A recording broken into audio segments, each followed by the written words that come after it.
This guy has a condition where his muscles don't signal to him that he is tired, and this basically allows him to run forever. How does this work, and isn't this dangerous? Athlete runs 350 miles while barely breaking a sweat due to a genetic condition. 350 miles? What genetic condition allows you to do that? Dean Karnazes' strength is so superhuman, he's the subject of medical studies. Why? Because he can actually run 350 miles without stopping. Without stopping. How long does it take him? To run that far for that long is a superhuman feat. Does he have superhuman feet? For that long is a superhuman feat.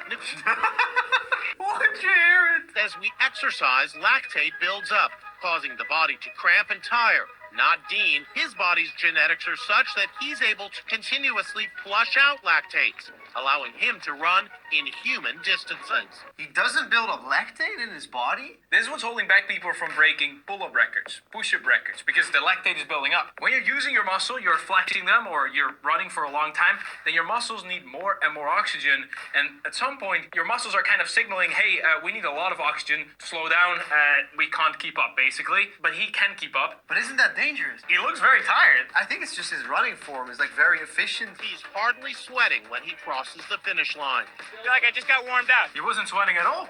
What? I do think his joints and everything take a toll. Dean runs up to 7 marathons per week. And that's just for training. Training for what? You know, for me to train, I like to get up in the morning and run a marathon before breakfast. A record time marathon is like 2 hours. So it takes him at least 2 hours something. And then do some speed work, maybe a 10 or 12 mile run in the afternoon. So you're running like 4 hours a day. At least 5. At least the 5. first is a marathon and the other one is 12 miles. Imagine running every single day almost as long as you sleep. I've run 135 miles across Death Valley in the middle of summer, which is the hottest place on earth. It was 131 degrees. He obviously put all his skill points in stamina. And he's winning the game. And I've run a marathon to the South Pole, which is the coldest place on earth. It was minus 45 degrees. As if the distance alone isn't challenging enough. Why do you say? I mean, this is next level. Because then you need to tolerate the heat. You need to be able to tolerate the cold. And you need to be able to tolerate running. Once I ran 50 marathons in all 50 U.S. states in 50 days. I've run on all 7 continents twice, so I've seen a lot of the world through running. Running around the world. Having just ran my first marathon, I can safely say this man is clinically insane. I agree. So he's a freak of nature. We don't know how this is possible, and it's basically unfair for anyone that's trying to beat him. We had money in the bank and we had a 401k and insurance. He was miserable. Absolutely miserable. I didn't feel like there's any intensity in my life. I mean, everything kind of came easy. I was so comfortable that I just wanted to destroy myself. I was in San Francisco on my 30th birthday with my buddies. About 11 o'clock at night, I said I'm leaving. So I walked out and ran 30 miles that night, straight through the night. 30 miles. And became a runner the next day. This guy is the definition of I'm a head out.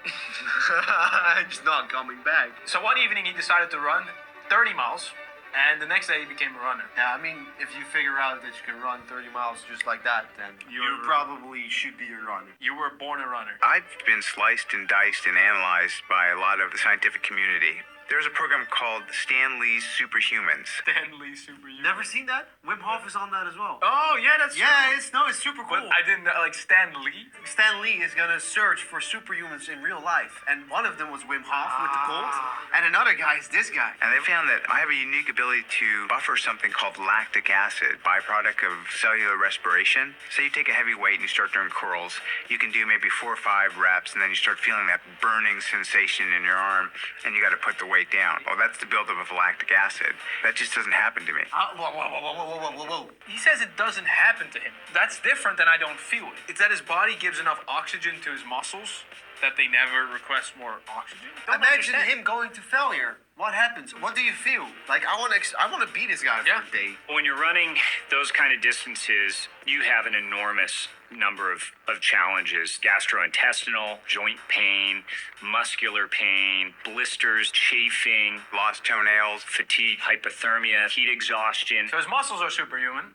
The rest, not. So he needs to make sure those don't get destroyed. There's points where you feel so much hurt and so much discomfort that even the tip of your nose just radiates pain. And all you want to do is stop. I love watching my body deteriorate to the point where I'm getting beat to shit.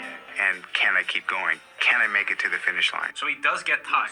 Yes, it is still a struggle. What's remarkable is he has a running career that has not included any sort of significant injury. I would say that's a superpower too. He's never gotten significantly injured. Study this guy. There are answers. Ultramarathon answers questions from Twitter. I want to know all the answers. Do ultramarathon runners pee their pants during a run? Not if you're